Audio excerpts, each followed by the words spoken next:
Did we lose Dan now too?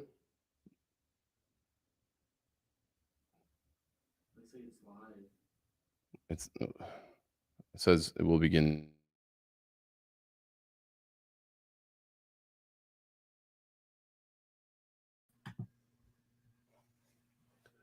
Can you guys hear me?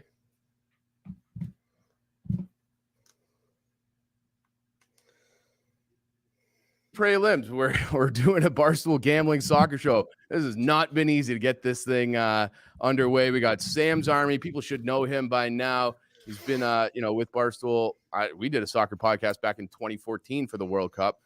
So full circle. And we got my guy Dan, New York Dan, who's actually from Nottingham. We might just need to call you Nottingham Dan. And but we're here to give you guys soccer picks. EPL weekend, it starts today. We got games today. We got the Arsenal game. We're going to skip over that because I don't think we'll be ready by the time we're going to really push this on YouTube and stuff tomorrow. So we're going to skip over that game, get right into it. But boys, welcome back to the season. It's good to be back. Thanks for having us, Chief. Yeah, we'll try to keep it short, and then why don't we start with that? Who do we like? What's the vibes heading into the season? We'll start with you, Dan.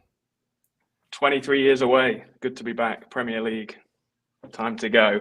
But I know we'll be talking a lot about Forest, but probably a good time to start at the top, I think. And what's going to happen at the top end of the league. So I'm confident personally that Forest will stay up, but if we're looking at the top end, we're probably not going to be involved in that. So got some picks as to who I think might be up there. Maybe Sam's Army has got a bit more of a rooting interest in that one, I think. Yeah, maybe. All right, so you're just not. How come people just can never be happy? You can just never be happy and never be confident. Like Spurs, they did the business. They're supposed to be in the top four, maybe higher than that. Why are you kind of about Spurs?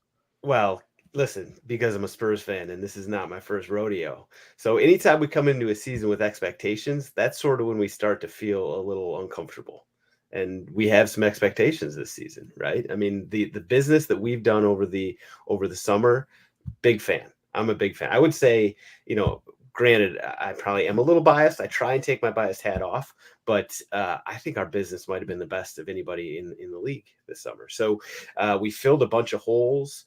Are we good enough to climb up into the echelon of the Man City and the Liverpool? Probably not. Probably not. If we catch one of them, I'd say maybe Liverpool. But, I do think that we are a top four team. If you're giving me, if there's a question mark for Spurs this season, it's the World Cup. We're going to have a ton of people playing in that. I could see, us getting a little derailed there. But I do love Spurs as a top four team. But if we're just going to say, who do we like? It's so boring. It's so boring to say this, but Man City is just a machine. And, they've done good business over the summer. They added Haaland. Everybody knows that. Calvin Phillips, I thought, was a great addition. They even have, there's question marks about will Haaland stay, injury-free. They have Alvarez just in case. They have a stud coming in from South America. So, listen, City is just, it's boring to say, but I'm afraid of City. All right, well, then I'm going to make it less boring for you because I think I like Spurs better than you do. So, a nice little future. This is our first little nugget for people out there today. Man City to finish first, Spurs to finish second is plus 700. I feel like if you go into the World Cup, you might be able to hedge your way out of that if Spurs starts off hot. And then, Liverpool didn't do they're Liverpool, but they have some question marks after, they lost Mane. They have some different guys coming in. So if there was ever a time for Spurs, they seem like they have everything. That's what they look like on paper, that they have everything. This is their time to really climb. Man City might be at a different level, but I don't think there's going to be as big of a gap between 1 and 2 and 3 and 4 like we've seen last year, where it's like a 20-point gap. I think it's going to be a little bit tighter, and I think there's going to be an opportunity for Spurs. So, and it starts this weekend, and I love them this weekend. I love them this weekend. I think Chelsea is on their way down. How do you feel about that game, and do you have any picks for people on the Spurs Chelsea game, which I think is probably it's the premier game of the weekend. Oh, Spurs play Southampton. Southampton. So what did I write down? Oh, what did I say? Chelsea? Yeah. No, that's my bad. No worries. So, Yeah. I mean, I was like, listen, I'm with you on loving Tottenham this weekend. I absolutely love Tottenham against Southampton. In terms of teams that I don't love coming into the season, Southampton is absolutely one of them.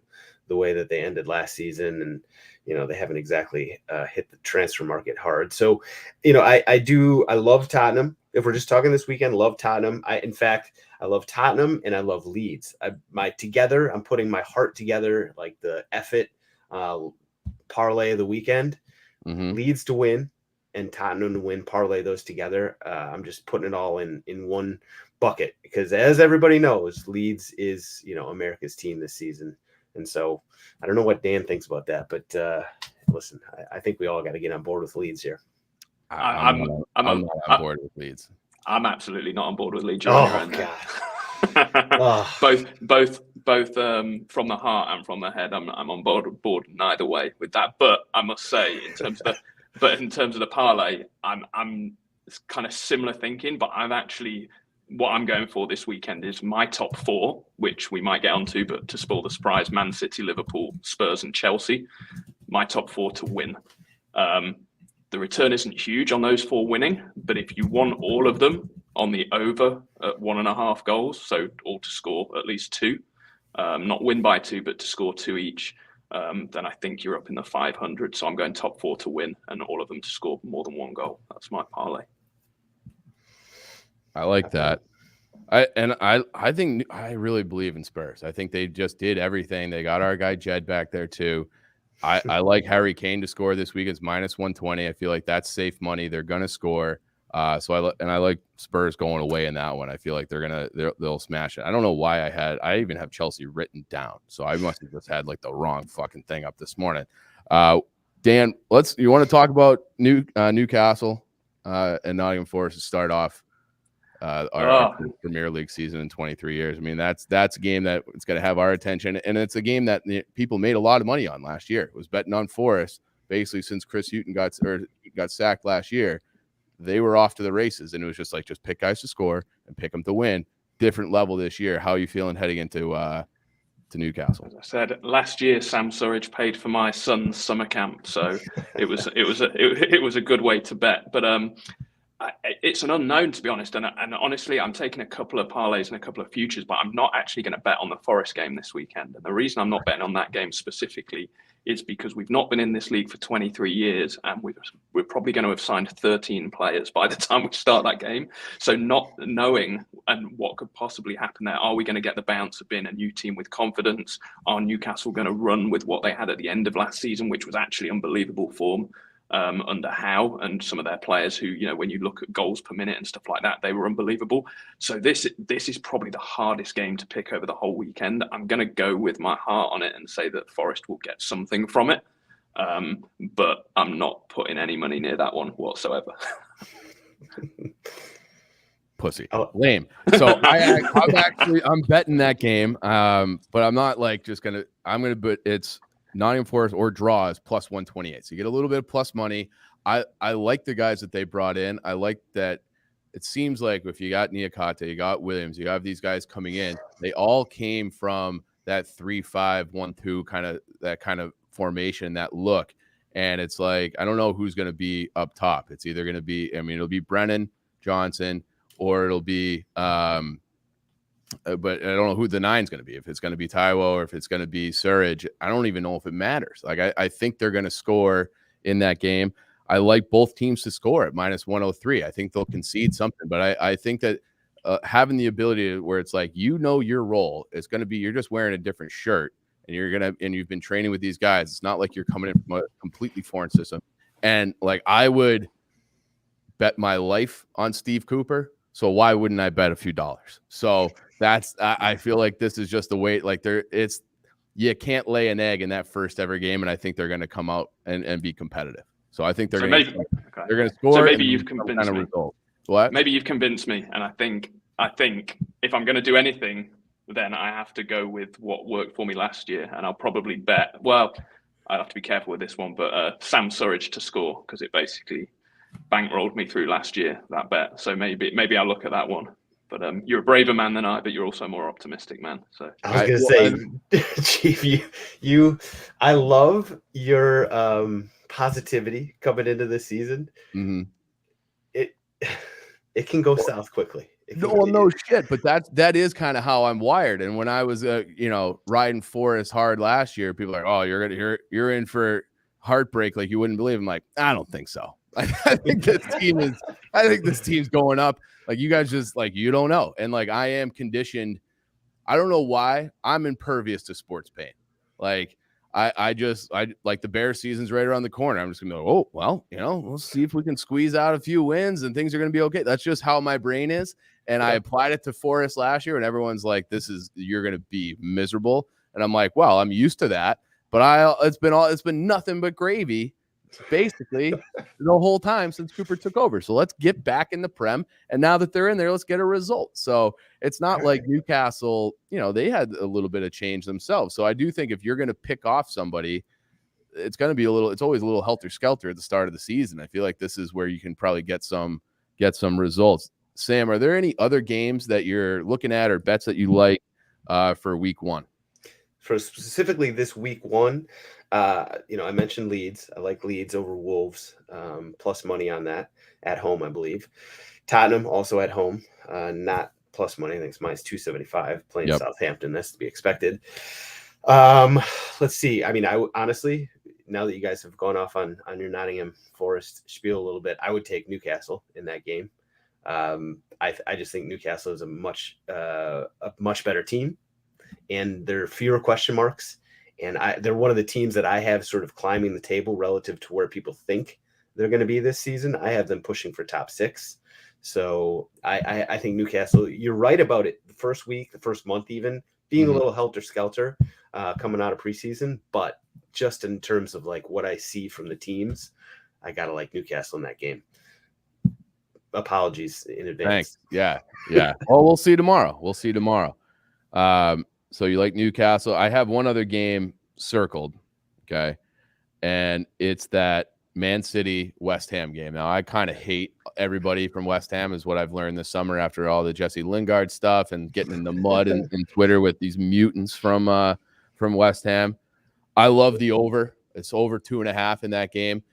How many games last year do you think West Ham failed to score at home? None. That's the right answer. So they're going to contribute to that total as well. City obviously pumps in goals, so I feel like a 2-1, 3-1 result is not. I feel like that's very plausible. Obviously, it's minus 180, so Vegas thinks that too. But I like West Ham is a solid team, and they're gonna score goals, and they always. I like you brought up things. That's the best game of the weekend right there. You think that's from an entertainment perspective? Yeah. Yep. So you should be watching it. Period. But I do like your over bet. It's a game that City has so many expectations coming into the season. It's at West Ham. That's a tricky game right there. So if you really if you're feeling frisky and want to get after it a little bit, like sprinkle a little on West Ham to get some sort of result, I don't think it'd be the worst thing in the world in that. Yeah, I hate to say it, but I think I like them. I think they're going to be right in that, that probably that top 7 spot as well. I think you're saying maybe you like Newcastle to jump them. Those two teams, like are going to be right there, and I think we haven't talked about it, but United is an absolute mess right now. I know that their fans have been getting on me because I've been so negative about them recently, but like there's nothing to be positive about right now until Ronnie leaves. They're just not going to be an issue. Yeah. Now, I have one other strategy. We got to wrap up here soon, and I want you guys to pick this apart. But I just feel like favorites play, and this is like a strategy I used kind of post trade deadline in the NHL too, where it's just like you want to get that good money. You like all those teams to win, just parlay them together so you're not paying through the nose on juice. So I'm taking Chelsea against Everton. They're minus 165. Yeah. Villa is somehow even money against Bournemouth, and I know Bournemouth is at home and it's their first time up to the Premier League. They're a promoted team too, so maybe they're thinking that there might be some momentum there. They did basically nothing in the transfer window to improve a team that was a good championship team, but it in the second half, Forest kind of blew past them. If you remove Forest start, Forest is a team that automatically qualifies, and Bournemouth would have had to gone through that playoff rigor. And so I like Villa, and then I'm taking Tottenham, and then if you parlay those three together, it comes out to plus 341. And if that's not a safe plus money parlay, I don't know what is. Like I love that, a 3-team combo there. Villa, Chelsea, because I think Everton, you talk about a dumpster fire. Like Man U dumpster fire, but at the bottom end of the table in terms of dumpster fires, it might not get worse than Everton right now. So I think those three together with his bad, I think Bournemouth is the worst team in the league or will be relegated. So Villa, Tottenham, who I think is the second best team in the league, and Chelsea. I think that's like people. You guys like that combo plus 341? Is that kind of piquing your interest a little bit? I love the combo because number one, I think Villa over Bournemouth is probably the bet of the weekend. Like if I was going to bet on something, yeah, Villa, if you're getting that even money against Bournemouth, I would absolutely take that. Love that bet. I stared at that all morning because I'm like what's wrong with this? Yeah, and it's like I must be the idiot. And that is usually the case. So if it's too obvious, if it's too good to be true, then it is. But I just can't get away from it. So I'm betting Villa on the road against Bournemouth. I love that. I love the bet. I mean, Everton is an absolute dumpster fire. Whatever we said about United, sort of multiply that times another 15 or 20. They've lost for Charleston, haven't really spent that money yet. There's a lot of talk about them doing so, but DCL just went down. So this team is just not in a good spot right now. So absolutely love Chelsea over them. And what was the last? Tottenham? Yeah. So yeah. I like that parlay. Dan, you got anything else for us? You like that parlay? I like that one. As I said, I'm going top 4 parlay with the over on the scores, and I've drifted outside the Premier League for one more this weekend. This is championship. This is championship, Dan. I can't leave it alone. So Coventry City won all of their preseason games, and all of them very comfortably, conceded very few goals, scored a lot of goals, brought in some good players, including a loanee from Forest. They played at Sunderland opening weekend last weekend. Sunderland's an intimidating place to go. They got a 1-1 draw and then conceded only through a mistake from their keeper. They're at home in the Championship this weekend to Rotherham. And you can bet that many different ways depending on how much of a risk taker you are. But fundamentally, you can go with Coventry to win. And if you take the over on 2.5, you're getting fairly good money. Forest loanee, who plays in defence, Jonathan Panzo, he's scored a couple in pre-season. He's going to be in the box for every set piece. He is big money, wide odds to get a goal there. So if you're feeling really lucky, Coventry to score a few against Rotherham, Panzo to score at least one of those, and you're getting into the realms of paying for my summer camp next year round as well, just on that. So that's my outsider anyway. All right, I love championship, Dan. Like Dan was my guy. You want to talk about how to make money? No one knew the championship last year because he just lived in it for 23 years. So he just knew it inside and out. He knew it better than our book did. So thanks to Dan, you paid for your kid's summer camp. I had a nice spring as well. So I think you might have helped pay for my trip to Wembley. I think with all those bets. So that's kind of how I established that bankroll. It's just betting on Tail and Dan's championship bets. So and I love having an English guy on the panel. Gives us a little credibility. So that, thanks for jumping on. I think we'll wrap up there with that. And then maybe I'll talk to somebody. We'll get that parlay. Maybe we can get that boosted up to plus 400. We'll see if we can do that. But I think that's the play of the weekend is that parlay for the boys. All right, let's do it. For the lads. All right. And I think that's episode 1, Eat, Pray, Limbs. We're going to be doing this every Friday throughout the season into the World Cup, all of that. So thanks to anybody who watched.